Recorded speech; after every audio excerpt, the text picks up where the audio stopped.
সঙ্গীত সমস্ত বিদ্যার শ্রেষ্ঠ বিদ্যা সঙ্গীত। নচ বিদ্যা সঙ্গীত করি, সঙ্গীতের উপরে আর কোনো বিদ্যা হয় না। 64 কলা বিদ্যার একবারে 1 নম্বরের বিদ্যা সঙ্গীত। সঙ্গীত এমন একটা বস্তু যে কিনা পারে পৃথিবীর সবাইকে জয় করতে, সবাইকে জয় করতে পারে সঙ্গীত। একটু উদাহরণ দিলে বুঝতে পারবেন। আমরা প্রাচীন যে শাস্ত্র থেকে দেখতে পাই, বহু যুগ যুগ ধরে সঙ্গীত দিয়ে ভগবানকে প্রাপ্ত হয়েছেন। মীরাবাই তার সঙ্গীত, তার ভজন দিয়ে কৃষ্ণকে পেয়েছেন। সুরদাস, কবির, এগুলো আছে না, কবিরের ভজন আছে, ব্রহ্মানন্দের ভজন আছে। এরা সবাই সাধনায় সিদ্ধি লাভ করেছে যে যার সঙ্গীতের দ্বারা। একটা উদাহরণ দিলে আরো ভালো বুঝতে পারবেন। একটা হাটে, মেলায় প্রচুর লোক চারদিকে গিজগিজ করছে, একটু ফাঁকা জায়গা দেখে একটু সঙ্গীত আরম্ভ করে দেন, সঙ্গীত আরম্ভ করে দেন, দেখবেন যে মেলার আর্ধেক লোক আপনার কাছে চলে আসবে। খুব ভালো গাইতে হবে তাও না, যে কারণবশত ইদানিংকালে অনেকেই সঙ্গীতটাকে বেছে নিয়েছে লোক জড়ো করার ক্ষেত্রে। সার্কাস দেখাবে, ম্যাজিক দেখাবে, একটা গান গিয়ে দিল, কোনো একটা ওষুধের অ্যাডভার্টাইজ দিলে একটা গান গিয়ে ফেললো, হ্যাঁ, ব্যাস লোকজন জুটে গেল সেখানে। এখন দেখেন সালসা বিক্রির একটা রেওয়াজ শুনেছিল না, গাড়িতে করে 3-4 জন একটা অর্কেস্ট্রা একটা নিয়ে পৌঁছে গেল, বাজার মাঠ একটা, সেখানে লোকজন জুটি দিল, দিয়ে বলে আমাদের সালসা ইত্যাদি ইত্যাদি। তাহলে এমন একটা পন্থা সঙ্গীত মহাপ্রভু বেছে নিলেন। কলিযুগের পতিত পাবনতার এই পতিতকে তারণ করবার জন্য তিনি সঙ্গীতটাকে বেছে নিলেন, হরিনাম সংকীর্তন। আপনি সারাদিন এখানে বসে বসে 10 জন মিলে হরে কৃষ্ণ কৃষ্ণ কৃষ্ণ হরে হরে, রাম রাম রাম রাম হরে হরে, এরকম আপনি জপ করতে থাকুন। সারাদিনেও কেউ আপনার কাছে এসে বসবেও নি আর শুনবেও, কি করে মনে নেবেন নাম যোগ দিচ্ছে তারা তাদের করে। এমন কিন্তু যা হোক তেড়ে বেড়ে লোক নিয়ে একটু খোল করতাল দিয়ে একটু নাম আরম্ভ করবেন, দেখবেন অনেক লোক জুটে যাবে। কি আছে ওই সঙ্গীত কলার? তাহলে 64 কলা বিদ্যার এটা হচ্ছে শ্রেষ্ঠ কলা। 2 নম্বর কলা হচ্ছে বাদ্য। 3 নম্বর কলা হচ্ছে নৃত্য। তবে গীত আলাদা আর সঙ্গীত আলাদা। এটা গান, শুধুমাত্র গান, আপনি একটা গান গাইতে পারেন কিন্তু গানটা সুন্দর হচ্ছে না। অনেকে গায় তাল মাত্রা কিছু বুঝেনি, কোন রকম গেয়ে যাচ্ছে। এরকম অনেক বেতেলা লোক আছে, তারা গান গায়, তাদের শখ আছে গাইবার, সে বেতেলা কোন তাল তলা দিয়ে যাবে। আমি যখন ক্লাসিক্যালের উপরে বঙ্গীয় সঙ্গীত পর্ষদে পরীক্ষা দিতে গেছি, আমাকে পরীক্ষক প্রথমেই জিজ্ঞাসা করছে যে আপনার কোন ইয়ার হবে, যে আমার fourth year classical fourth year. সবাইকে একটা ভজন গাইতে বলছি প্রথমে। আমি বলি তাহলে একটা ভজন গাইতে বলবো। সে বুঝেছে আর কি, কোনো রকম বুঝতে পেরেছে। আচ্ছা বলবো সঙ্গীত কাকে বলি? কোন রকম থিওরিটা পড়া ছিল, গীতম বাদ্যম তথা নৃত্যম সমন্বিত কলা সঙ্গীত। বাহ, খুব সুন্দর। তুমি গাইলে, তোমাকে একজন তবলায় সহযোগিতা করলো, তো গাইলে, আর অন্যান্যরা গেয়ে যাচ্ছে, গাইলে সঙ্গীত। নাচলো কি? কাউকে তো নাচতে দেখলাম। গীতম বাদ্যম তথা নৃত্যম, তুমি যে বললে নৃত্য, কে নাচলো? কারণ উত্তরটা আমারও কিন্তু সঠিক জানা ছিল না। কি বলি বলছি যে এই নৃত্যটা প্রত্যেকের হৃদয়ের মধ্যে হয়। যারা গান গায় হৃদয়ের মধ্যে তাদের যদি নৃত্যটা না আসে, মানে তালটা ঠিক না আসে, মানে গান গাইতে গেলে এরকম দোল দিচ্ছে, তার মানে কি ওর মনের মধ্যে ওই নৃত্যটা আসছে বলেই ও বাজনার ঠিক সহযোগিতা করতে পারছে। তাহলে গীতম বাদ্য হচ্ছে। ধন্যবাদ। গাও, কি গাইবে একটা গাও। এবং যিনি বঙ্গীয় পরিষদের শিক্ষক আসছিলেন শিক্ষক নেওয়ার জন্য, পরীক্ষা নেওয়ার জন্য, আপনাদের আমাদের এলাকার সব থেকে একজন মানে সঙ্গীতজ্ঞ, মানে যার নাম অনেকেই জানেন, নরহরি রানা, বঙ্গীয় সঙ্গীত পর্ষদের একদম প্রথম স্থানের পরীক্ষক। এবং অনেক শিল্পী আছেন, কিন্তু সঙ্গীতের উপরে, বিশেষ করে শৃঙ্খলের বাজনার উপরে কোনো গ্রন্থ আজ পর্যন্ত কেউ প্রকাশ করতে পারে না, যেটা প্রকাশ করেছেন উনি মাত্র। আছে, আপনাদের যদি কারোর দরকার থাকে বলবেন। ওনার যে লেখা, যে গ্রন্থটি সঙ্গীতের উপরে প্রকাশ করেছেন, একদম বৃদ্ধ বয়সে এসে প্রকাশ করলেন, একেবারে মৃত্যুর বছর 3 আগে গ্রন্থটা বাজারে প্রকাশ করলেন, অনেক কষ্ট করে। তো যাই হোক, পাওয়া যাচ্ছে, যদি কারোর প্রয়োজন থাকে বা লোকমুখে কেউ যদি চান, আছে। তাহলে গীত, বাদ্য, নৃত্য, নাট্য, নাটক জানতে হবে, প্রত্যেককে নাটক জানতে হবে। বলুন কি কাজে লাগে নাটক? আমাদের নাটক শিখতে হবে, যাত্রা করতে শিখবো না থিয়েটার করতে শিখবো। দেখুন কোথায় কাজে লাগে, জায়গা দেখাচ্ছি। আচ্ছা, আপনারা প্রত্যেকে গৃহস্থ সংসার আছে, স্বামী স্ত্রী আছে, অনেক সময় স্ত্রীর সঙ্গে কিছু নাটক করতে হয়। নাটক না করলে এদেরকে রক্ষা করা যায় না, নাটক করতে হয়। একটা সন্তান মানুষ করবে, বাচ্চাটা কাঁদছে, সবসময় কি মায়ের কোলে থাকবে? বাবার কোনো দায়িত্ব নাই, বাবার কোলে নিবে। আচ্ছা, এদের চাঁদ উঠেছে, ফুল ফুটেছে, অমুক তমুক করে তাকে চাঁদ দেখাচ্ছে, অভিনয় করছে, কাঁদিস না, ওই আসছে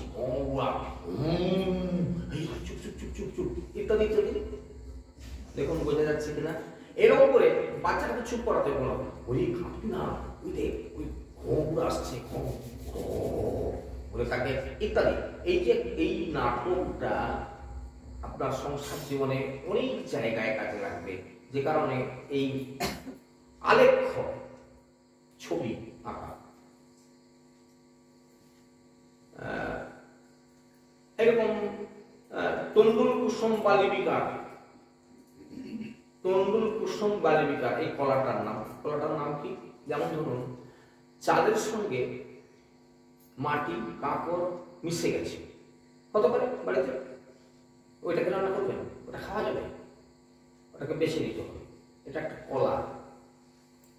কেউ বলতে পারবেন যে ধানে চালে আর মাটিতে মিশে গেছে, ধান চাল মাটি, গুনগুনি মাটি মিশে গেছে।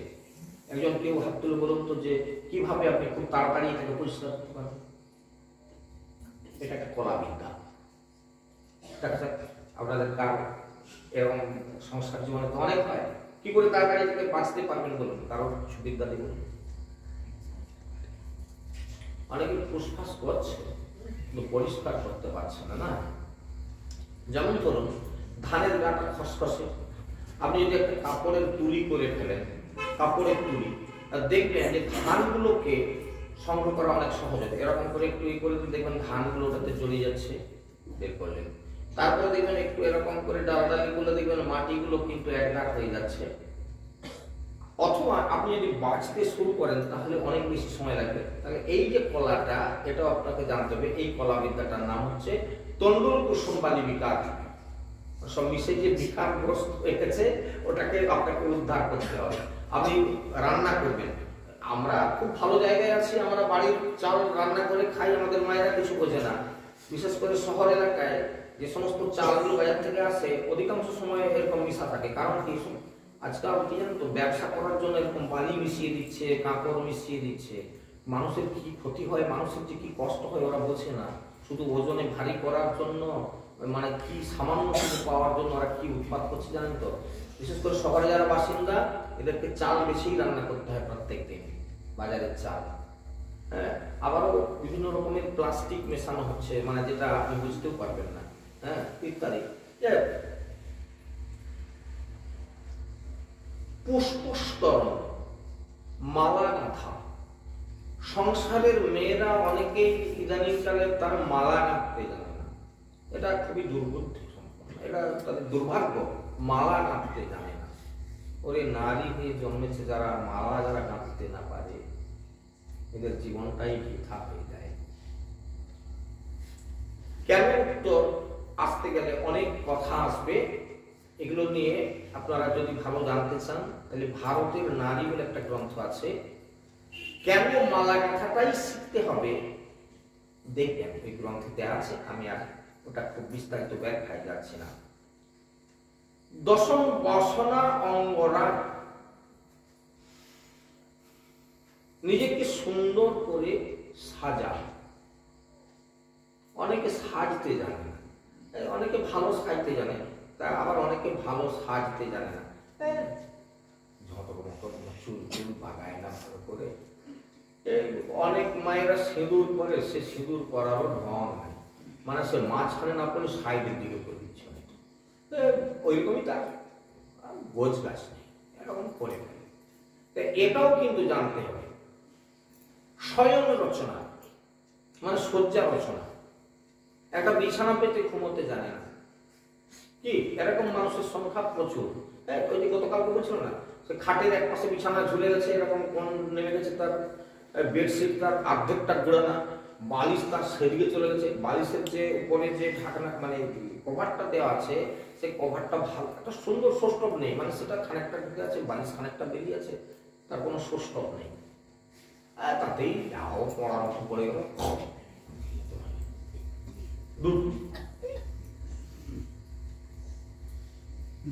এইরকম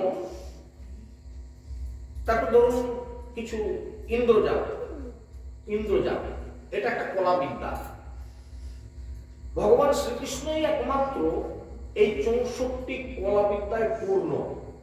সমস্ত কলাবিদ্যাগুলো ভগবান কোথায় শিক্ষা করেছিলেন? সান্দীপন মুনির গৃহে। কবে শিক্ষা করেছিলেন? কংসকে বধ করার পর উগ্রসেনকে মথুরাতে রাজা করে দিয়ে বলরামকে সঙ্গে নিয়ে চলে গেলেন বিদ্যা অর্জন করতে। এ লোকটা মূর্খ ছিল মনে হয় আগে, তাহলে ওই সান্দীপন মুনির কাছেই শিখে আসবে, তাই না? না, প্রত্যেকটি আমাদের মতো মূর্খ জীবকে দেখানোর জন্য তোমরা প্রত্যেকে গুরুকরণ করো। গুরুকরণ না করলে কিছু শিখতে পারবে না। তাই নিজে কি করলেন না, গুরুগৃহে গিয়ে, এই গুরুগৃহে আজকের যে গুরুগিরি করা আর গুরুগৃহ আর সেদিনের ভগবান কৃষ্ণের যে গুরুগৃহ, দুটোর মধ্যে আকাশ পাতাল ফারাক। কিসে ফারাক? আমরা প্রত্যেকেই হয়তো অনেকে দীক্ষা টিক্ষা নিয়েছি, গুরুদেবের সেবা কে কে করেন একটু হাত তুলে বলবেন। যে গুরু বাড়িতে গিয়ে তার জমি জায়গায় চাষ করে দিই, গুরু বাড়িতে গরু থাকলে সেই গরুর পরিচর্যা আমি করি, গোবর ফেলাই দিই, যে গোয়াল ঝাঁটাই না। ইদানিংকালে সেরকম গুরুর সেবা নাই, বরং গুরু এখন শিষ্যের সেবা করতেছে। ছেলেটা আসছে, হ্যাঁ ও জানা তুমি একটু রান্না করো, ছেলে দুটো আসছে খেয়ে দিয়ে বাবা তাহলে দুপুরে প্রসাদ পেয়ে যাইব, ব্যস্ত আছি জানেন, চলে যাই। আরে বাবা দুপুর হয়ে গেছে, প্রসাদটা পেয়ে যাবে না, কত দেরি হবে? জিজ্ঞাসা করছি করবে কত দেরি হবে, মানুষের তাড়াতাড়ি তাকে খেতে দিয়ে না, সে পালিয়ে এরকম একটা। লাস্টে এমন তাড়াতাড়ি করতেছে, দেখে শুনে গুরুদেব সে তখন মানে খেয়ে দিয়ে পাতাটা বল, বাবা পাতাটা থাকো, সব আমি ফেলে দেবো, তোরা যা, তো তাড়াতাড়ি আসবে যা। তা এরকম শিষ্যের সংখ্যা এখন বেশি, শিষ্যদেরকে খাবিয়ে গুরুদেব তার পাতাটা ফেলে। কিন্তু ভগবান কৃষ্ণ কিভাবে গুরু গৃহেছিলেন? গরু চড়াতে হতো গুরু গৃহে গিয়ে, মা রান্না করবে, গুরুমা রান্না করবে, জ্বালন পোড়াতে যেতে হতো। আপনারা জানেন সুদামার সঙ্গে জ্বালন পোড়াতে গিয়ে একদিন কি ঘটনা ঘটেছিল, অনেক কাহিনী আছে। যাই হোক না কেন ভগবান কৃষ্ণ জ্বালন পোড়াতে গিয়েছে, জ্বালন পুড়িয়ে এনে দিতে হবে, তবে যে মা রান্না করে দেবে। তাহলে গুরু গৃহে এইভাবে থাকতে হতো। সেই গুরু গৃহে গিয়ে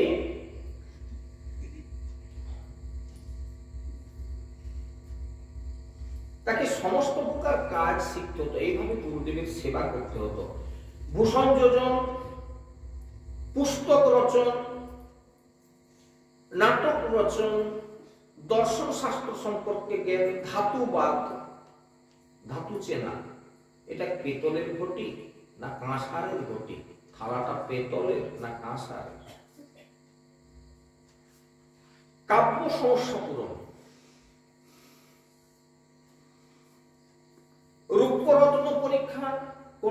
রূপা, কোনটা রত্ন, কোনটা সোনা, এগুলো চিনতে শেখা,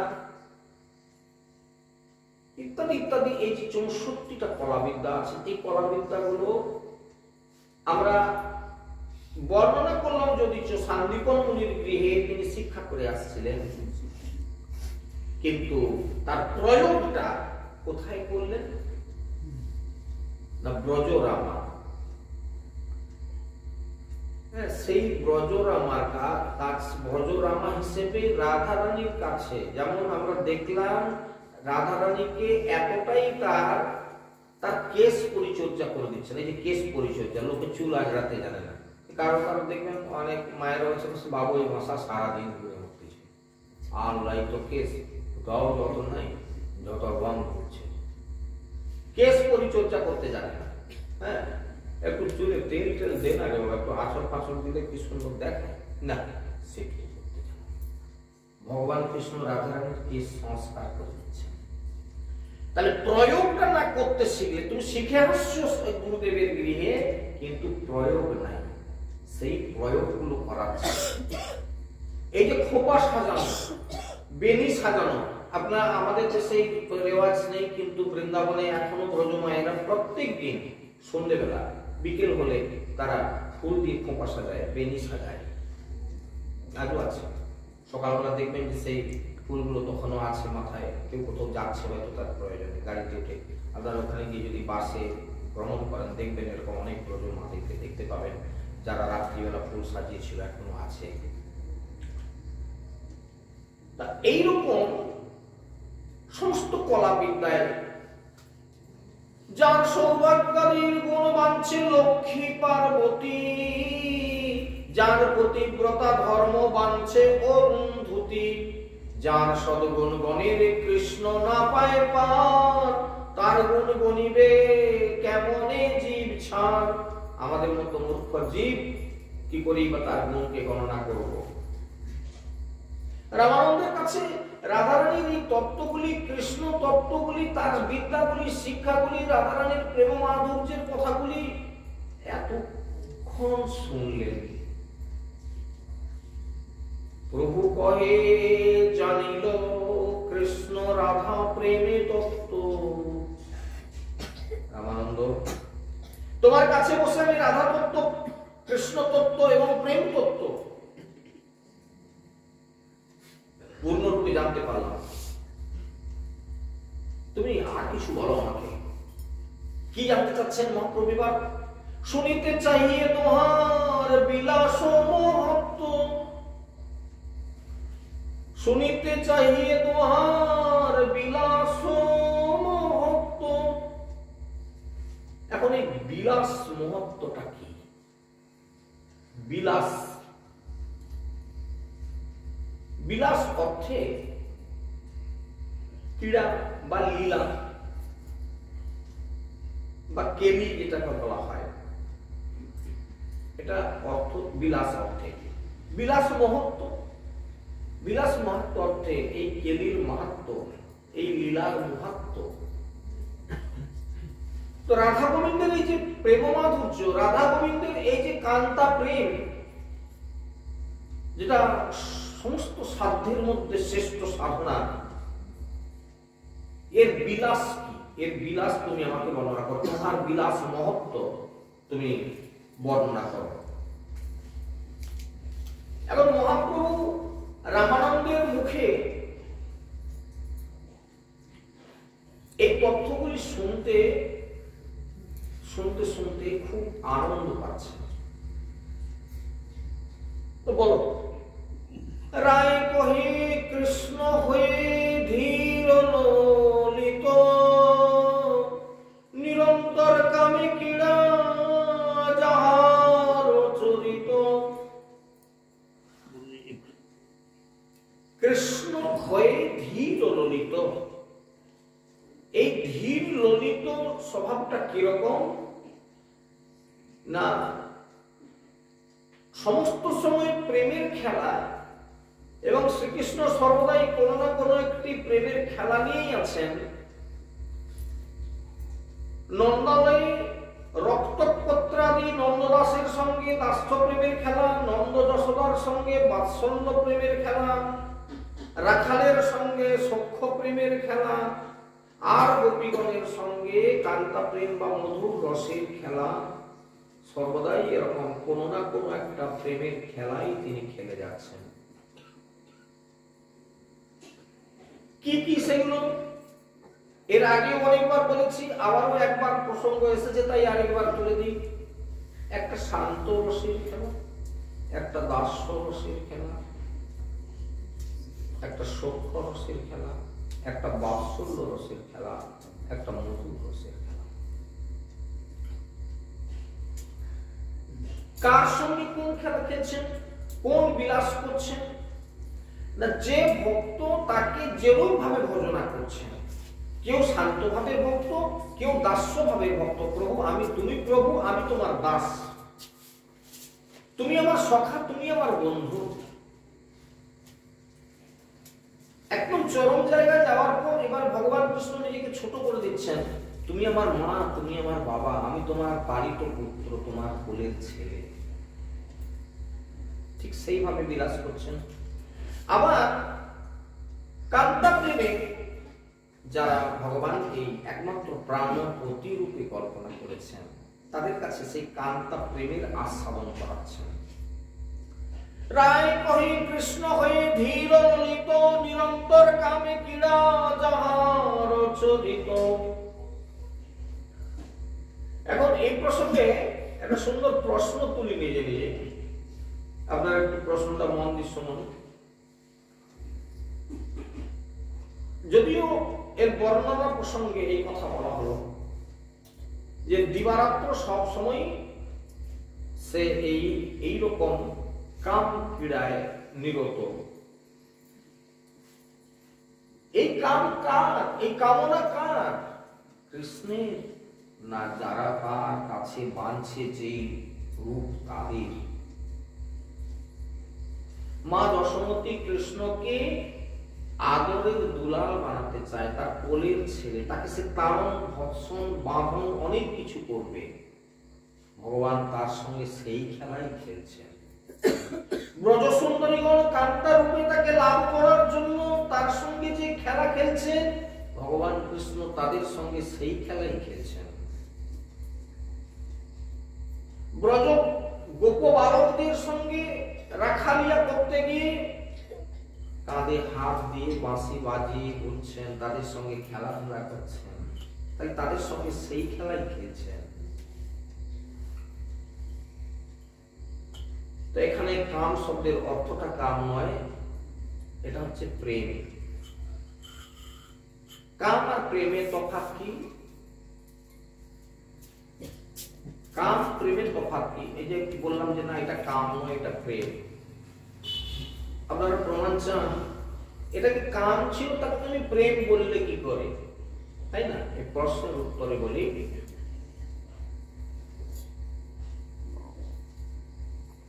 নিজেন্দ্রিয় প্রীতি বাঞ্ছা তারে বলি কাম,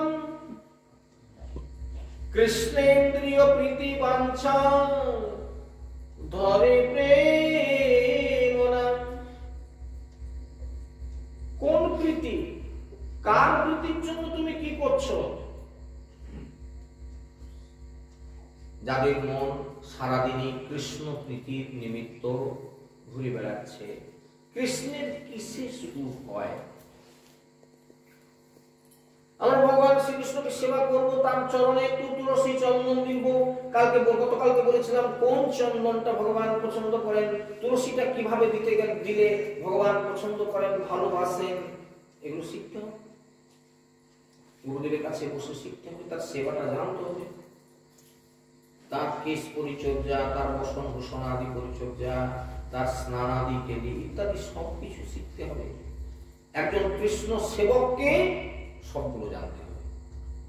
কেউ যদি বলে আমি ঠাকুরের অঙ্গরাগ করতে পারিনি, অমুককে ফোন করে দিই, সে এসে করে দিল, তুমি কেমন সেবক?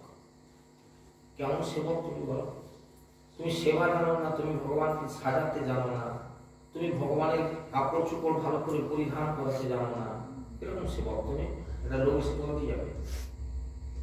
অঙ্গরাগ নষ্ট হয়ে গেলে, যেমন ধরুন আমরা এই যে ভ্রু বা চোখের মণি ইত্যাদি নষ্ট হয়ে গেছে, সাদা বসে আছে, অনেক অনেক ঠাকুর বাড়ির ঠাকুর দেখি সাদা।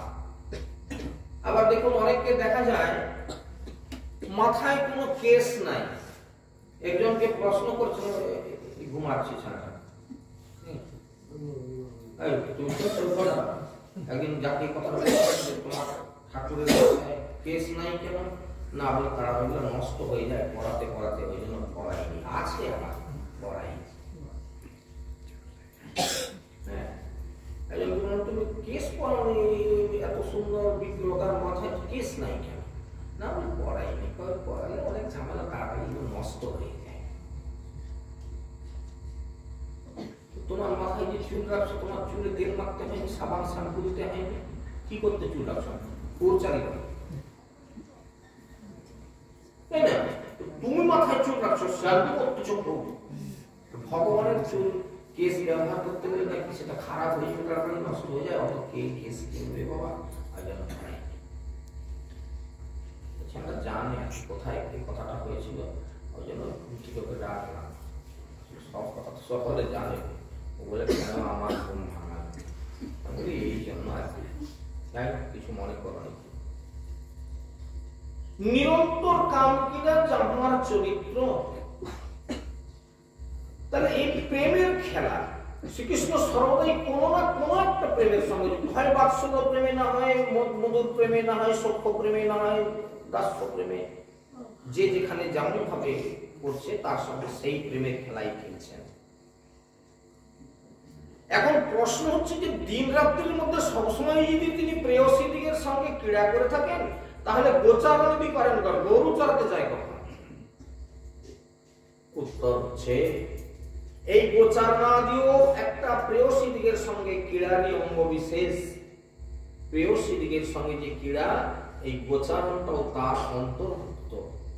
কি করি এই প্রসঙ্গে উত্তর দিতে গিয়ে যেটা আমাদেরকে জানতে হয়, ভগবান শ্রীকৃষ্ণ প্রভাত কালে যখন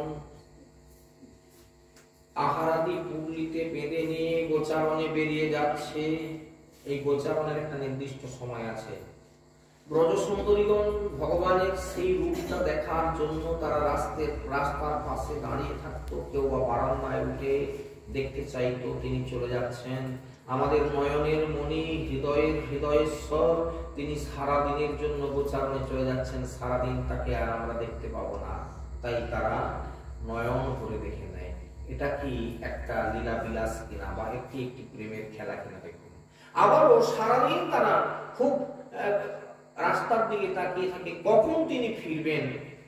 তাই ভগবান শ্রীকৃষ্ণ সারাদিন গোচারণের পর যখন সন্ধ্যার সময় বা গধূলি বেলায় যখন গোচারণ সেই গরুগুলিকে দল বেঁধে নিয়ে সখাদের কাঁধে হাত রেখে হেলতে দুলতে বাঁশিতে মধুর স্বর তুলতে তুলতে যখন তিনি আবারও গোষ্ঠী ফিরে আসেন, গোঠে যখন ফিরে আসেন, তখন সেই রমণীকুল আবার তার সেই রূপ দর্শন করার জন্য সেই গরুর ফুলের ধুলায় সারা কেশ তখন ধূসরিত হয়ে গেছে, মুখে সব ধুলো মাটি মেখা হয়ে গেছে, সারা অঙ্গে খেলাধুলা করেছেন, আর হচ্ছে সেই গরুর পায়ের ধুলোতে সারা অঙ্গ ধুলায় ধূসরিত হয়ে গেছে।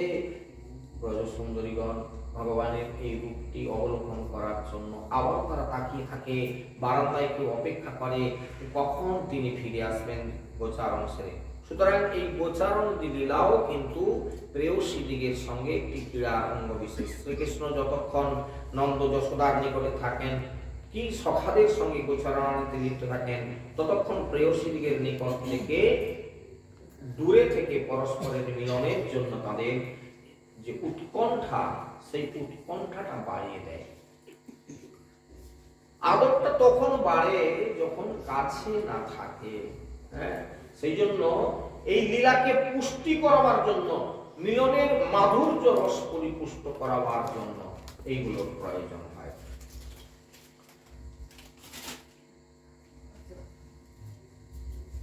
প্রভু কহে এই হয় আগে কহবার। আবার মহাপ্রভু প্রশ্ন করছে রায় রামানন্দকে, বলছে এই হয়, হ্যাঁ ঠিকই বলেছ, এই রাধারানীর এই বিলাস হয়, আগে কহ আর রায় কহে ইহা বই বুদ্ধি গতি নাহি আর। বলে প্রভু আমি আর বলতে পারছি না। প্রকৃত কথা এই রাধা গোবিন্দের এই বিলাস তত্ত্ব বলতে বলতে আমরা একটা জায়গায় গিয়ে হারিয়ে যাই বোধহয়, যেখানে আর আমাদের বলার ভাষা থাকে না, যেখানে গিয়ে আর বলার ভাষা থাকে না। এই রাধা গোবিন্দের তত্ত্ব, গোবিন্দের রসতত্ত্ব জানতে গেলে একটা গ্রন্থ আপনারা যদি সংগ্রহ করেন, যে গ্রন্থটার নাম হচ্ছে গোবিন্দ লীলামৃত। গোবিন্দ লীলামৃত গ্রন্থটা তবে আমাদের এখানে হয়তো নাও পেতে পারেন, বৃন্দাবনে গিয়ে খোঁজ করবেন। গোবিন্দ লীলামৃত খুব সুন্দর গ্রন্থ, যার মধ্যে এই বিলাসগুলি সুন্দরভাবে দেওয়া হয়েছে।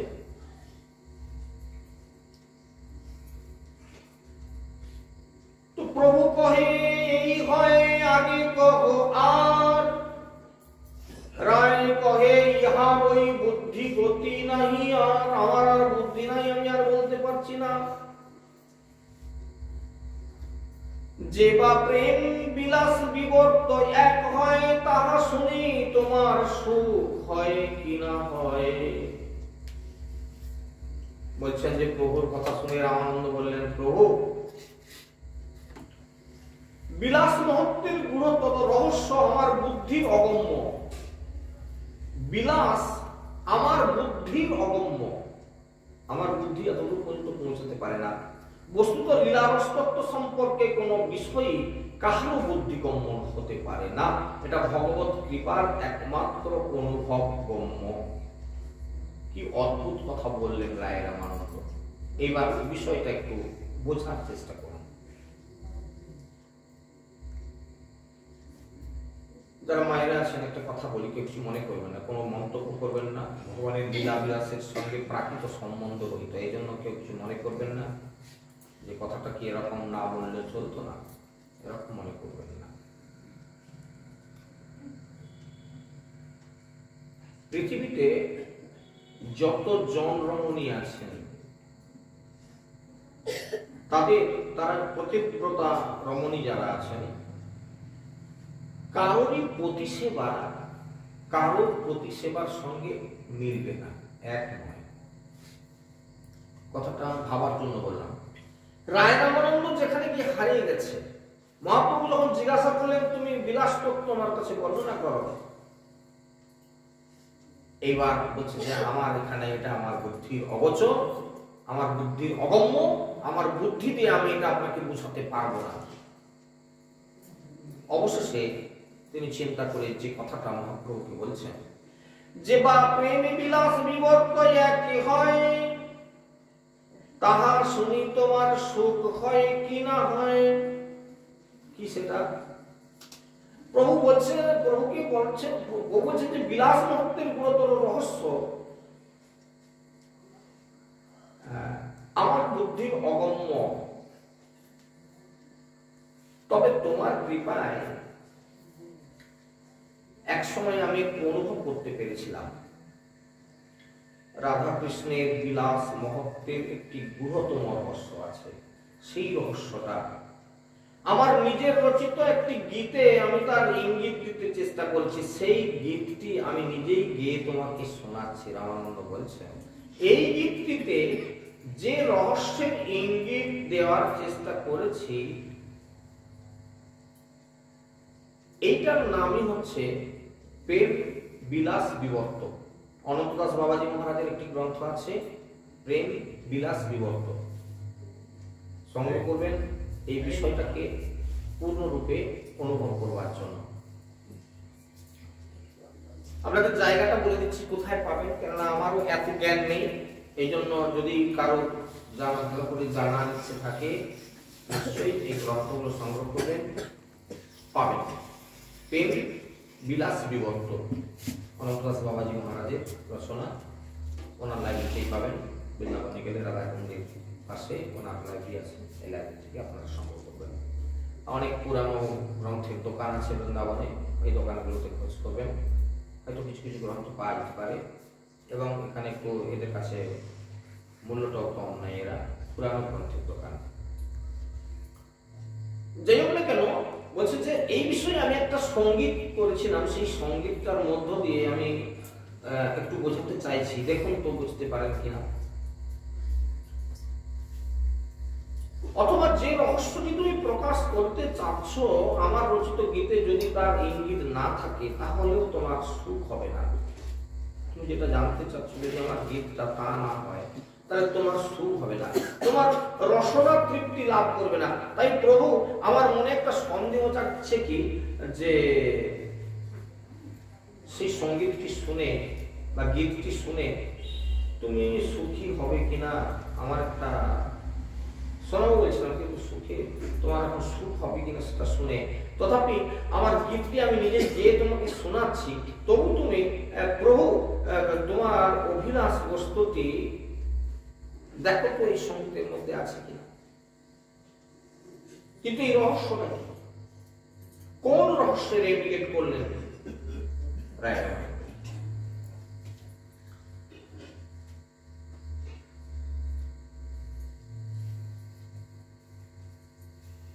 প্রেমজনিত যে বিলাস বা কেলি, শশক বাসনা,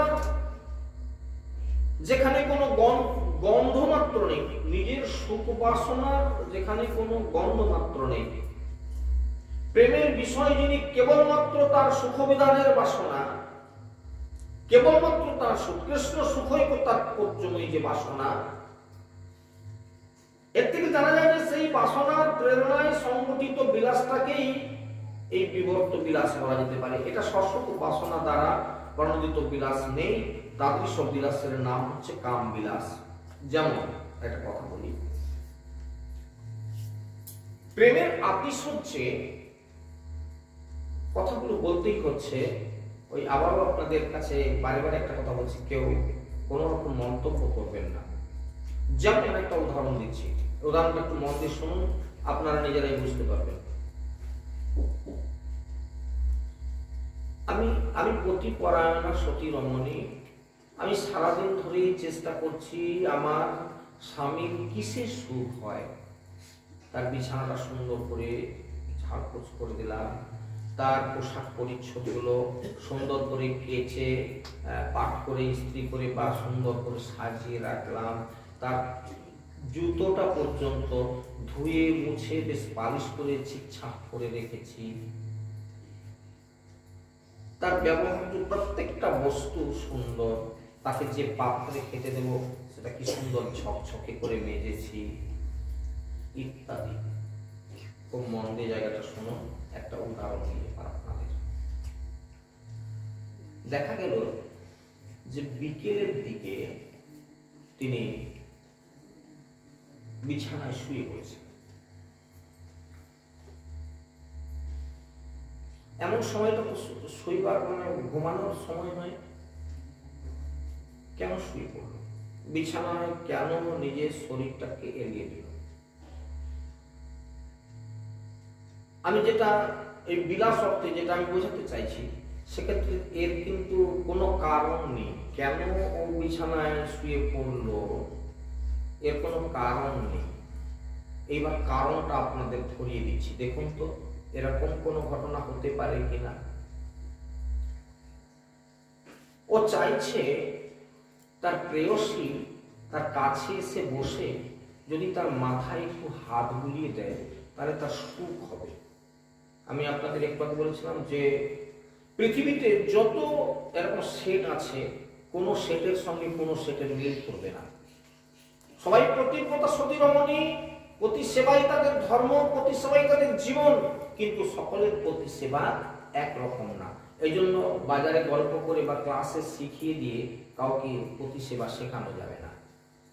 কে কি ধরনের সেবা পছন্দ করে, কার কি সেবার প্রয়োজন হয়, কার প্রতিদেবতা কিরকম, সে পঙ্গু হতে পারে, সে হতে পারে কোনো অফিসার, সে হতে পারে কোনো মন্দিরের সেবক বা সেবায়িক, সে হতে পারে কোনো একটি কারখানায় কাজের সঙ্গে যুক্ত, সে হতে পারে কোনো বাজারের দোকানদার।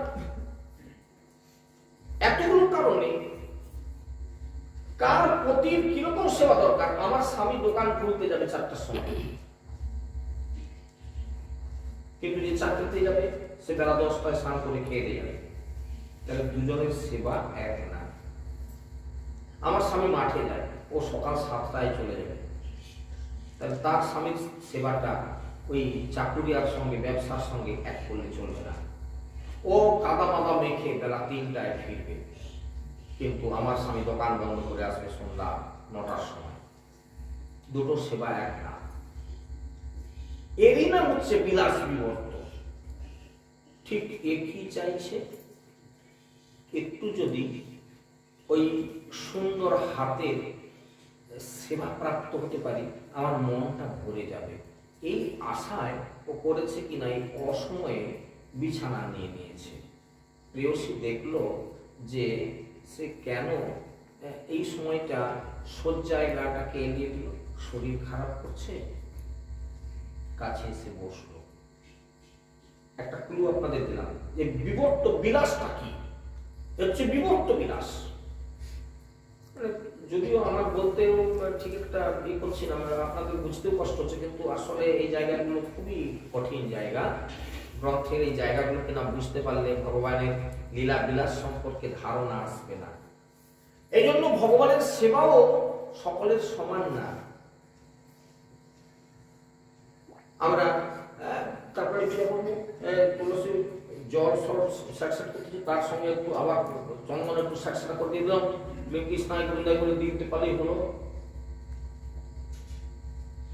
একটা তুলসী মঞ্জরি কৃষ্ণের চরণে দেবে। এই যে শীতকাল এসেছে, খুব মন দিয়ে শুনুন, একটা ক্লু আপনাদের ধরিয়ে দিচ্ছি, শুধু বিলাসটাকে বোঝানোর জন্য ধরিয়ে দিচ্ছি, মন দিয়ে শুনবেন। আচ্ছা, আপনি ধরুন এরকম বসেছেন, আর যারা ঘুমাচ্ছেন ঘুমান ক্ষতি নাই, ঘুমান ক্ষতি নাই, কিন্তু এই ঘুমন্ত অবস্থায় তার পায়ে বা গায়ে যদি কিছু করে কেউ জল দিয়ে দেয়,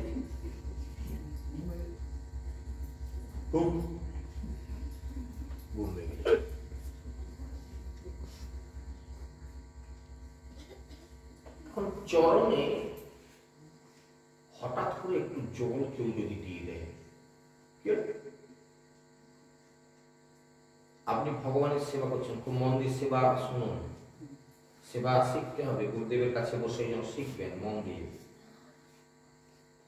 গুরুদেব তো বলেছেন যে চন্দন মিশ্রিত করে এই 3টা এক জায়গায় বেটে আর তাতে ওই তুলসী মঞ্জরিটা সিক্ত করে গোবিন্দের চরণে দিতে হয়, দিলেই হলো। ঠান্ডা জল দিয়ে ঘেটে দিচ্ছি, বা কেউ সে অনেক দিনের গঙ্গা জল, সে একদম শীতল হয়ে বসে আছে, সেই শীতল গঙ্গা জলে হলে আরো ভালো, চন্দনটা পাচ্ছি, কোনো অসুবিধা নেই, খুব সুন্দর। তুলসী একদম গাছ থেকে তুলে এনে তাকে আমরা ধুয়ে দিয়েছি, কোনো অসুবিধা নেই, শীতকাল ঠান্ডা জলে ধুয়ে দিয়েছি, ওইটাতে আরেকটু চন্দন ওইরকম মিশিয়ে দিলাম, দিয়ে যদি গোবিন্দের চরণে দিয়ে হয়, ছ্যাট করে উঠলো, কি হলো, ঠান্ডা কথা ছিল নেই। তাহলে তুমি গোবিন্দের চরণে তুলসী দিতে গিয়ে তোমার কিন্তু ভুল হয়ে গেল, অপরাধ হয়ে গেল। তুমি এমন তুলসী দিলে গোবিন্দ চ্যাট করে উঠলো লাফিয়ে, সেবায় ভুল হয়ে গেল। শিখুন আস্তে আস্তে, মনন করুন বিষয়টা। আমি আপনাদের যে মননটা দেখাচ্ছি একটু দেখবেন।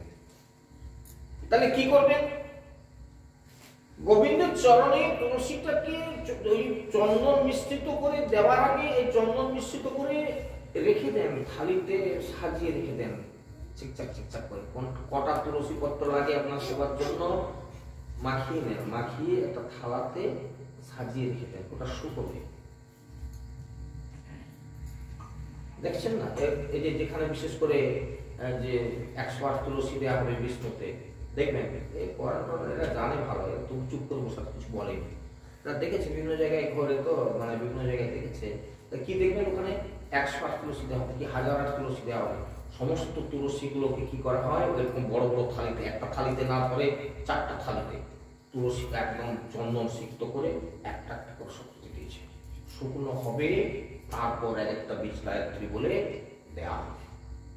দেখবেন গোসাইরা কাজ করতে আসলে, তবে এই সব বামন ঠাকুর বলছে না, সেবা বলছে না, যা করে খালি হুড়মার করে দিয়ে কত পালিয়ে যেতে পারলেই হয়। হ্যাঁ, জামন পুড়ে দিতে হবে, কতগুলো জামন চাপিয়ে দিল, ঘি তাকে 5 কেজি বলা হতো, যেহেতু সে আনছে পুড়ে দিতে হবে না, সে বলবে এত কেন লাস্টে ঢেলে দিয়ে কোনো পুড়ে দিতে হবে। হ্যাঁ, যা আছে সব একসঙ্গে দিয়ে এরা এক জায়গায় গান করতে গেলে ঘুমাচ্ছে, এরা জানে অনেক কিছু কথা, বলবেও না কিছু, খালি বলে দাদা জানেন সে বাহুটা করে বলি এত বেলা হয়ে গেল, কখন যে শেষ হলো, আমরা গান করো না, এই শেষ করলাম। বলে যা ঘি ছিল সব ঢেলে দিল, যা কাঠ ছিল সব দিয়ে দিল, আর যা ছিল বাছা মতো সব এরকম ঘিয়ে ডুবিয়ে আগুনের উপরে দিল, পরপর চড়চাড় করে ভোগ শেষ। দেখো এবার এখন লুট দিল।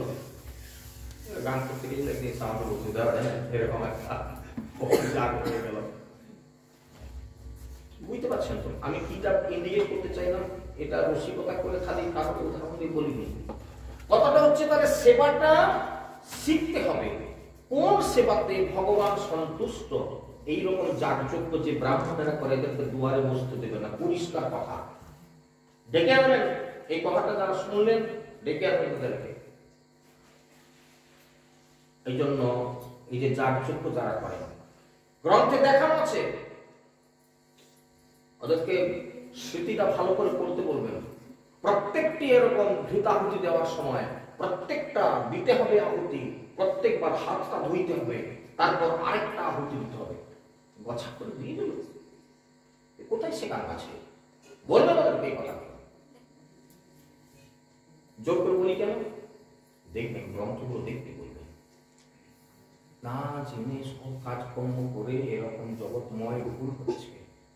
তাহলে সেবাগুলো এই যেমন বললাম যে তাহলে তোর এইরকম ঠান্ডা জলে আপনারা একদম বেটে যদি এরকম দিয়ে দেন, তাহলে এই যে বিলাসটা, তাহলে কিছু কি তফাৎ আমি বোঝাতে পারলাম দুটোর মধ্যে? চমকে গেলেন ভগবান, কি হলো রে, পায়ে কি পড়লো? হ্যাঁ, আবারও এটা যদি এরকম সুন্দর করে দেয়া হয় ভালো হবে। ঠিক এই জায়গাগুলো, এর নাম হচ্ছে প্রেম বিলাস। মহাপ্রভু একেবারে জানতে চাচ্ছেন সূক্ষ্মাতি সূক্ষ্ম জায়গায় রায় রামানন্দ কতটা শোনাতে পারে গাড়ি দেখা যাবে। হ্যাঁ, আকাশ থেকে বর্ষণ হচ্ছে আর সমুদ্র থেকে বাষ্প উঠছে। হ্যাঁ, সমুদ্র থেকে বাষ্প হচ্ছে, মেঘ হচ্ছে, মেঘটা হচ্ছে, বৃষ্টি হচ্ছে, বেশ ভালো লাগতেছে আমাদেরকে। রায় রামানন্দকে কৃপা করছেন মহাপ্রভু, রায় রামানন্দ মহাপ্রভুর কৃপা পেয়ে সেই কৃপা বাণীটা বর্ষণ করছেন আবার মহাপ্রভুর মাথায়। মহাপ্রভু সুখী হয়ে একদম তন্ময় হয়ে যাচ্ছে। রামানন্দ তুমি আমাকে বলো, হ্যাঁ, যে বা প্রেম বিবর্ত বিলাস বিবর্ত এক হয়, তাহা শুনি তোমার সুখ হয় কি না হয়? বলে প্রভু আমি তো বলবো বটে, কিন্তু যে বিলাসের কথা বলবো তাতে আপনার সুখ হবে না দুঃখ হবে আমি এখন বলতে পারছি না।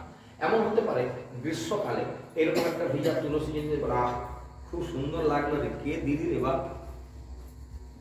এটাও হতে পারে। শীতকালের কথাটা আপনাদেরকে বলে দিলাম, চেক করে উঠলে ছোটাই করে উঠবে, কিন্তু গরমকালে যখন খুব গা ঘামে ঝরছে, এমন সময় শীতল একটা বস্তু যদি চরণে ফেলে দেয়, বলে কে রে, কি দিলি রে বা, এমনও হতে পারে। তাহলে এরই নাম হচ্ছে বিবর্ত বিলাস। এটা সম্পর্কে এই যে মানে কত সূক্ষ্ম জায়গায় নিয়ে যাচ্ছে মনটাকে। রামানন্দকে টানতে টানতে কোথায় নিয়ে গেল দেখুন, সেবা একেবারে চরম জায়গায়। এই জায়গাগুলো একটু কষ্ট হবে বুঝতে, কিন্তু এই জায়গাগুলো জানতে হবে বাবা। হ্যাঁ, এই জায়গাগুলো না জানলে বুঝতেও পারবেন না আর বোঝাতে পারবেন না। যে কারণবশত এই প্রেমজনিত বিলাসের যে চরম উৎকর্ষ অবস্থা, বিলাস মাত্রই তন্ময়তা বশত নায়ক নায়িকা, নায়ক শিরোমণি শ্রীকৃষ্ণ এবং নায়িকা শিরোমণি শ্রীমতী রাধা উভয়ের মনের বাসনা থাকে মাত্র একটা, সেটা হচ্ছে বিলাস সুখের বর্ধন বাসনা। বিলাস সুখের বর্ধন। কি করলে আরেকটু সুখ হবে, কি করলে আরেকটু সুখ হবে? আলু হাতে অন্ন, ওইটাই ঠিক, ওইটাই আলু হাতে অন্ন। আচ্ছা, একটু একটু ধারণা দিই আপনাদেরকে। গোপালের জন্য আজ কিছু করতে পারিনি বাবা, একটু আলু অন্ন করেছি।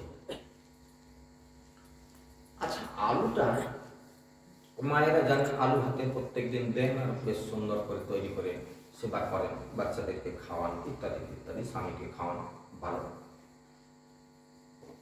তাড়াতাড়ি করে একটু তেল টেল লঙ্কা টঙ্কা যা দেবার দিয়ে করে দিয়ে দিল। এখন অর্ধেক আলুগুলো মাখানা হয়নি, সে গোটা গোটা থেকে গেছে। এমনটা হতে পারে। আবারও ওটাকে খুব সুন্দর টিপে একদম ফার্স্ট ক্লাস করে দিয়েছে, মানে কোনো গুগলি গুগলি কিছু নাই, সুন্দর করে দিয়েছে। দুটো কি এক? 3 নম্বর এমন দিয়েছে বাবা,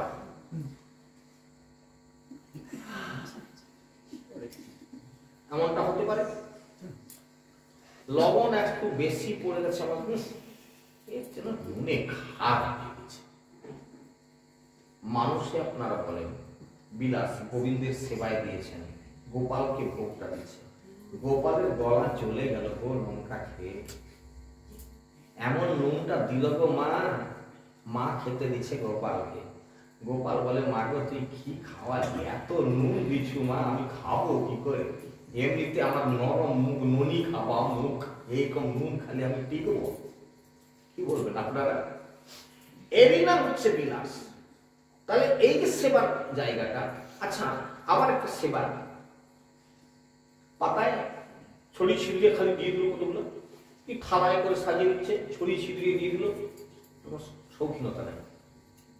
আচ্ছা, যদি একটু সুন্দর করে এরকম সাজিয়ে দেওয়া হয়, গামলাতে ভোটা দেন, থালিতে দেন, সুন্দর করে সাজালেন,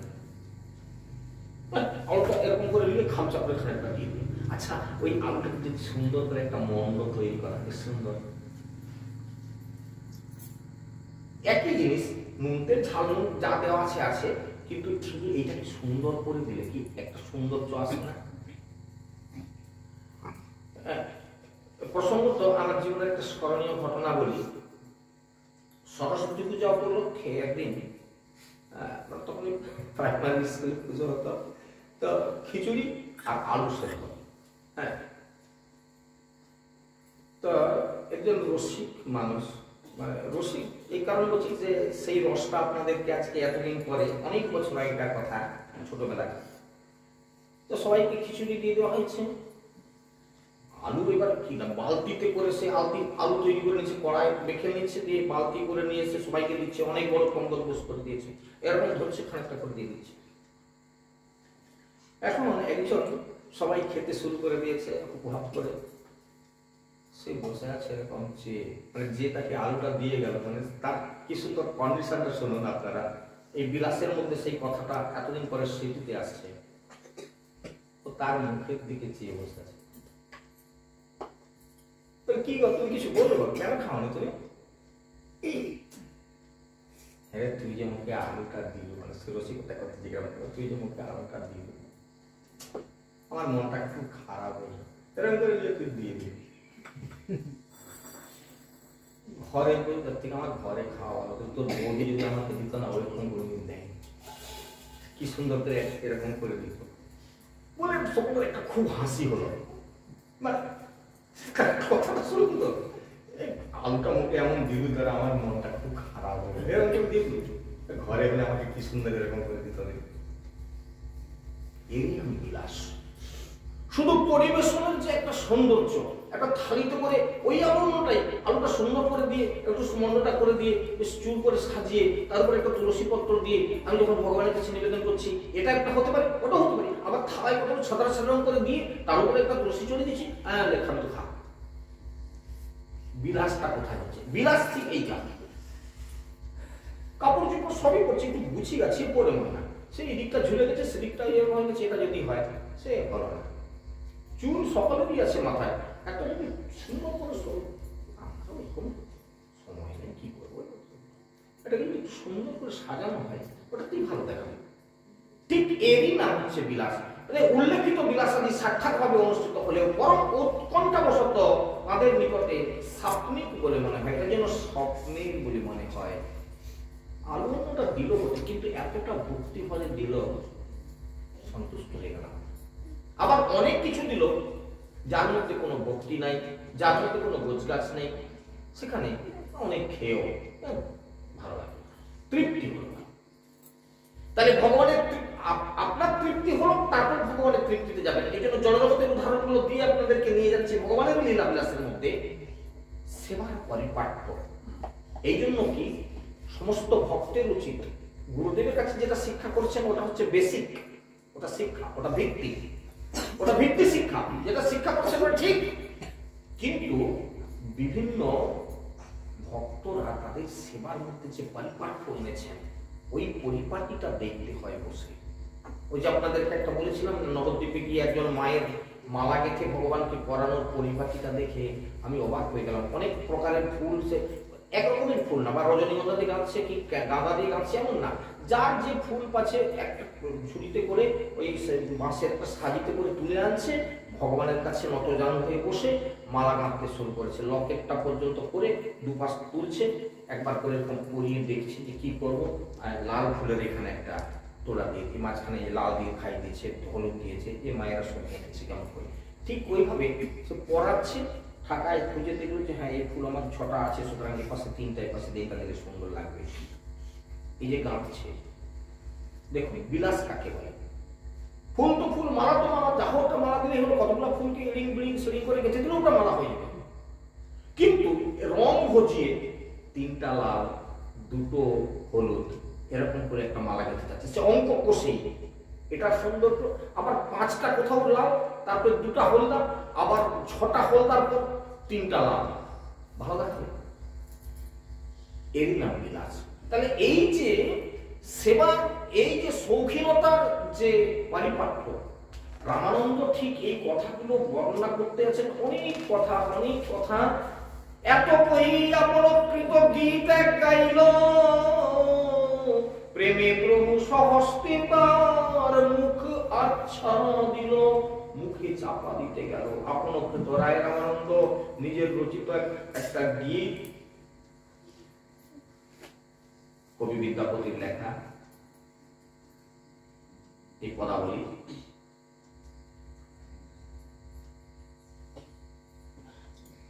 রায় রামানন্দ নিজের রচিত বলে, প্রেমে প্রভু এই গীতটা শুনতে গিয়ে প্রভু নিজের হাত দিয়ে রামানন্দের মুখে চাপা দিয়ে দিলেন, যেন আর কিছু বলতে না পারেন। মানে কেন এটা করতে গেলেন না, প্রভু রায়ের মুখ আচ্ছাদন করলেন। রামানন্দ যেটা বলছেন সেটা প্রভুর অনভিপ্রেত বলেই বিরক্তিবশত নয়, কিন্তু পরন্তু পক্ষে কি না, প্রেমের এমন একটা নিগূঢ় তথ্য এর মধ্যে আছে, প্রেমের একটা নিগূঢ় তত্ত্ব যেটা একান্তভাবে তার প্রেয়সীর জন্যই, উভয়ের সন্তুষ্টির জন্যই সেটা সে করে থাকে, যেটা বাজারে চলে না, যেটা 5 জনকে বলে শেখানো যাবে না, সেটা তাদের মধ্যেই করবে। সুতরাং কে তার স্বামীকে কিভাবে সেবা করে, কার স্বামী কোন সেবাতে সন্তুষ্ট হয়, এটা বাজারের কথা না, এটা এখানে সভায় বলে শেখানো যাবে না। তোমরা এইভাবে পতির সেবা করবে, এই কথা বলা যাবে না। এটা এই জন্য রামানন্দ বলে এটা আমি বলতে পারবো না, কারণ আমি বলতে গেলেই আমার কথাটা টিকবে কিনা আমার ভয় হচ্ছে বলতে।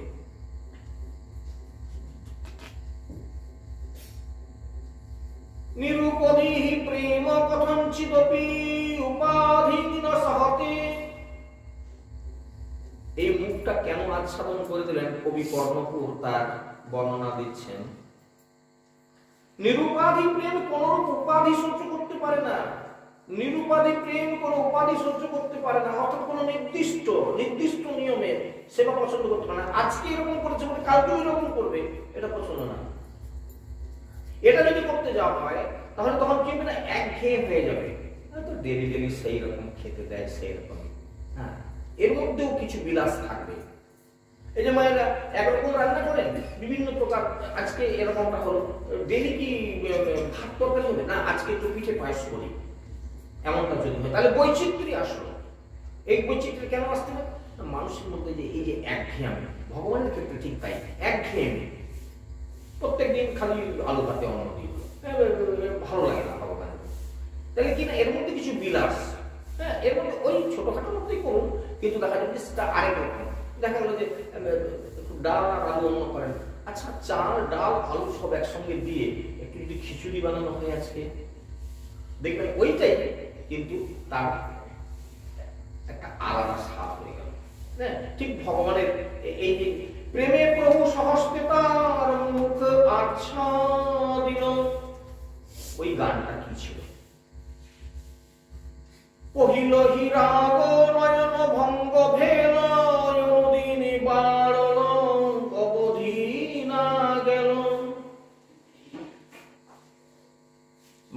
সাহিত্যের ইতিহাসে বাংলা অনার্সে যাদের এখন পাঠ্য আছে, বর্তমান কোর্সে আছে পড়া। পহিল রাগ নয়ন ভঙ্গ ভেল। পহিলহি মানে প্রথমে, রাগ, রাগ শব্দে অনুরক্তি বা আসক্তি।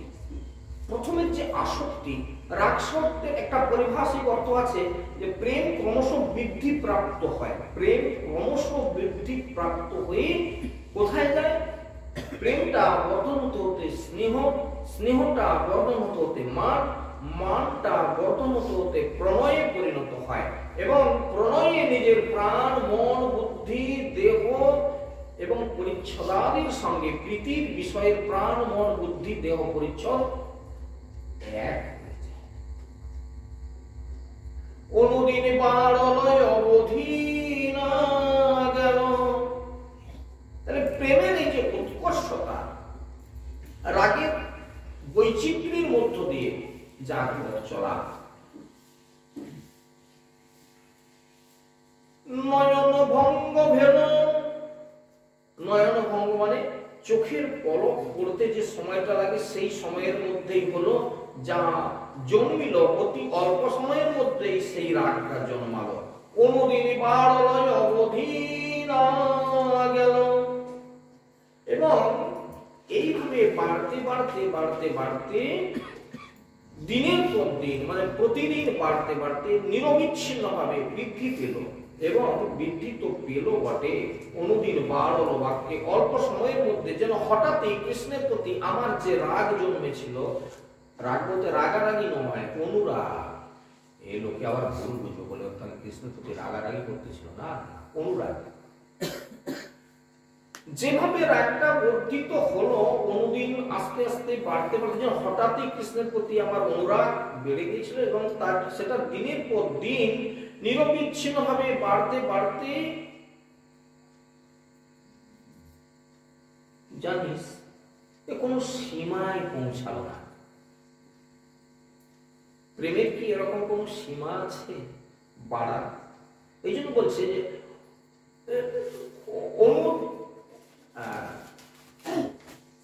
পহিলই রাগ নয়নঙ্গ ভেল অনুদিন বাড়লয় অবধি না গেল। এর কোন সীমা দিতে পারা গেল না। না সুরমন না হাম রমণী, না সুরমন না হাম রমণী, দুহু মন মন ভাব পেশন জানি। এ সখী এ সব প্রেম কাহিনী, অনু কানুঠামে কহবি বিছুরি হো জানি। দাদাজি তার সখীর কাছে বর্ণনা করছেন এই কথাগুলো। না সুরমন না হাম রমণী, দুহু মন মনোভাব পেশ হো জানি। তিনি অর্থাৎ শ্রীকৃষ্ণ রমণ কর্তা বা নায়ক নয়। আর হাম মানে আমি, অর্থাৎ আমি শ্রীমতী রাধারানী রমণী বা রতি সম্পাদিনী নায়িকাও নয়। দেখো প্রেমটা কি তাহলে? রাধা গোবিন্দের এই অপ্রাকৃত লীলাকে এখানে তুলে দেওয়া হচ্ছে। বলছে যে না সুরমণ না হাম রমণী। এই পদাবলী আপনারা পদাবলী গ্রন্থে পাবেন, সেখান থেকে এর ব্যাখ্যাগুলো পড়াশোনা করলে তখন ভালো বুঝতে পারবেন। আরো দুহু মন মনোভব পেশ হলো জানি। তা দুজনের চিত্তকে, এই দুজনের চিত্ত রাধা এবং গোবিন্দ, এই চিত্তকে মনে যা কিছু উদ্ভব হলো, যা কিছু জন্মালো, পরস্পরকে সুখী করবার বাসনা, পরস্পর পরস্পরকে সুখী করবার বাসনা, কেউ অসুখী হওয়ার জন্য নয়। এই পরস্পরের প্রতি উভয়ের প্রীতি, এই যে প্রীতি বা প্রেম, রাধার মনের সসুখ বাসনা নাই, নিজের মনে নিজের সুখের কোনো কথা নাই, কৃষ্ণের মনে সসুখ বাসনা নাই। তাদের প্রীতি পারস্পরিক পেশ হল, দুহু মন মনোভব পেশ হলো জানি। কারণই নিজ সুখের জন্য নয়। কৃষ্ণ না নিজের সুখের জন্য, রাধারানী তো নিজের সুখের জন্য নয়। কৃষ্ণ সুখৈক তাৎপর্যময়ী, কিসের কৃষ্ণের সুখ হয়, আর কৃষ্ণ রাধাতে কি করে সুখ হয়, এই দুজনের মনোভাব যেখানে বলছে দুহু মনোভব পেশ হলো জানি, দুজনের মনোভাবই এক, পেশন মানে পোষণ করা, পেশন করে এক করে দিল, পিষে এক করে দিল, মানে দুজনের মন একই। তোমার কিসে সুখ হয়? রাধারানীর কিসে সুখ হয়? কৃষ্ণের সেবা করে সুখ হয়। কৃষ্ণের কিসে সুখ হয়? রাধারানীর সেবাকে গ্রহণ করে সুখ হয়। এবার একটা উদাহরণ দিই, ওই আবারও বলি, কেউ কোনো মন্তব্য প্রকাশ করবেন না।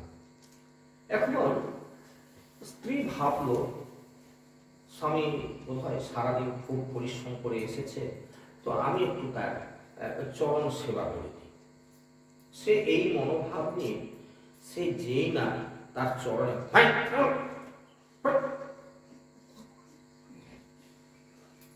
ঘটনাটা আপনারা খুব মনন করুন। তাহলে কি ঘটলো? এ ভাবলো বোধহয় তার সুখ হবে, এ ভাবলো বোধহয় তার সুখ হবে, ভেবে গেল, কিন্তু বিপরীত ঘটনা ঘটে গেল। বিষয়টা বোঝাতে পারলাম কিনা দেখুন। এই জন্য বলছে না সো রমণ না রম রমণী দুহু মনোভব পেশ হলো জানি। সেবাটা এরকম হবে, মনোভাবটাকে জেনে, দুজনের মনোভাব জেনে সেবাটা এমন একটা জায়গায় যাবে, দুজনের সুখী হবে। পেশ হলো জানি, তার এই সেবা, আমি সেবা গ্রহণ করে তাকে সুখী করলাম, সে সেবা করে আমাকে সুখী করল। দেখুন বোঝাতে পারছি কিনা বিষয়টা? সকলের সেবা বিষয়, যে কারণবশত এইভাবে গভীরে প্রবেশ না করলে রাধা গোবিন্দের তত্ত্বকে বুঝতে পারা যাবে না। রাধারানী বলছেন, এ সখী সে সব প্রেম কাহিনী কানু ঠামে কহবি, মানে সেই পহরি রাগ, মানে প্রথমে যে সেই রাগ, আর কেশরজানি পর্যন্ত যে পয়ারের যে প্রেমের কথাগুলো বললাম, কানু ঠামে কহবি মানে শ্রীকৃষ্ণের নিকটে, কানু বা কানাই কহবি মানে বলবি, বিছুরি জানি যেন বিস্মৃতি হইও না, ভুলে যেও না।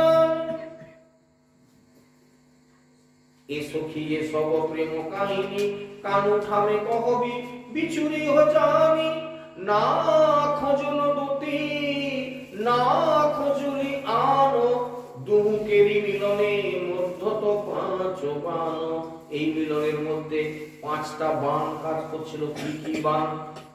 আজকে অলরেডি সময় হয়ে গেছে, কারণ এই জায়গাটা বর্ণনা করতে অনেকটাই সময় লাগবে। এই পঞ্চবাণের তথ্য নিয়ে আগামীকাল থেকে আসবো। অবশ্যই বিরাগ তুহু ভেরি দুটি, সুপুরুষ প্রেম ওই কি ওই ছন রীতি।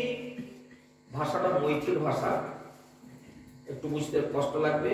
আমি যতটা সম্ভব বর্ণনা করার চেষ্টা করবো এবং ব্যাখ্যা করে বলার চেষ্টা করবো। এবং এই যে দুহুকেরই মিলনে মধ্যত পাঁচ বান, এর মধ্যস্থতা করলো কে? 5 বান। ওই 5টা বান কি কি? প্রকৃতপক্ষে এই কান্তা প্রেমের মধ্যে 5টা বান আছে কিনা, প্রাকৃত সম্বন্ধ দিয়েই আমরা আলোচনায় আসার চেষ্টা করব। আগামীকালকে চৈতন্য চরিতামৃতের এই জায়গায় ফিরে আসবো। ততদিনকে ফিরে আসছি। এখানে রাখলাম শ্রী শ্রী চৈতন্য চরিতামৃতের হরি পূর্ণিত বদনে করুণ গৌর হরি জয় হরি হরি হরি কৃষ্ণ করুণা সিন্ধু দীনবন্ধু জগৎপতে গোপীশ্বর গোপিকা কান্ত রাধাকান্ত নমস্তুতে। তপ্ত কাঞ্চন গৌরাঙ্গী রাধে বৃন্দাবনেশ্বরী বিশ্বভাং সুতাং দেবী তাং নমামি হরিপ্রিয়া। হরের নাম হরের নাম হরের নামৈব কেবলম, কলৌ নাস্তেব নাস্তেব নাস্তেব জ্যোতির্মথা। হরে কৃষ্ণ কৃষ্ণ কৃষ্ণ কৃষ্ণ হরে হরে, হরে রাম